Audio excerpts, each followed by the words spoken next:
সিঁদুরের মূল্য সিরিয়ালের ২১তম পর্ব দেখার জন্য দয়া করে চ্যানেলটি সাবস্ক্রাইব করে দেখতে থাকুন। আমরা দেখব থাম্মি হসপিটাল থেকে বাড়ি ফিরে সবার সামনে অর্জুনের সামনে বলছে, তোকে কোনোকে বিয়ে করতেই হবে, না হলে আমি বড় ঘটনা ঘটিয়ে দিব। সেই সময় তখন অর্জুন বলছে, আমি এই বিয়ে করতে পারবো না, এখন আমার সময় লাগবে। এই বলে অর্জুন বাড়ি থেকে বেরিয়ে যেতে লাগছে। তখনই থাম্মি বিষের শিশি খুলে বিষ খেতে যাচ্ছে। তখনই অর্জুন পিছনে ঘুরে তা দেখে।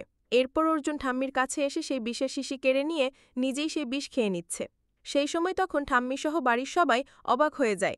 তখন ঠাম্মি চিৎকার করে বলছে, এটা কি করলি তুই? অর্জুন, এটা কি করলি? সেই সময় তখন অর্জুন রেগে ঠাম্মিকে বলছে, আমি যেটা করেছি সেটা আমার করা দরকার ছিল, তাই করেছি। আমি জানতাম ঠাম্মি তুমি বাড়ি এসে নতুন কোনো ড্রামা করবে। আর তোমার প্রতিদিনের ইমোশন ব্ল্যাকমেইলের আমি পুরোপুরি ক্লান্ত। এর জন্য নকল বিষের জায়গায় আমি আসল বিষ ভরে দিয়েছি, সেটি আমি আজ খেয়ে নিলাম। তোমার এই রোজ রোজ ইমোশনাল ব্ল্যাকমেইল সারা জীবনের জন্য শেষ করে দিলাম। এই বলে তখন অর্জুন মাথা ঘুরে দম বন্ধ হয়ে ফেরে লুটিয়ে পড়ে। তখন বাড়ির সবাই অর্জুনের বাবার ঠাম্মি কান্না করে চিৎকার করে বলছে, অর্জুন, অর্জুন, কি করলি তুই? ওঠ অর্জুন। তখন ঠাম্মি চিৎকার দিয়ে বলছে, অর্জুন, এটা কি করলি তুই? অর্জুন। তো বন্ধুরা, অর্জুন কি সত্যি মারা যাবে? কি মনে হয় কমেন্টে জানিয়ে দেবেন।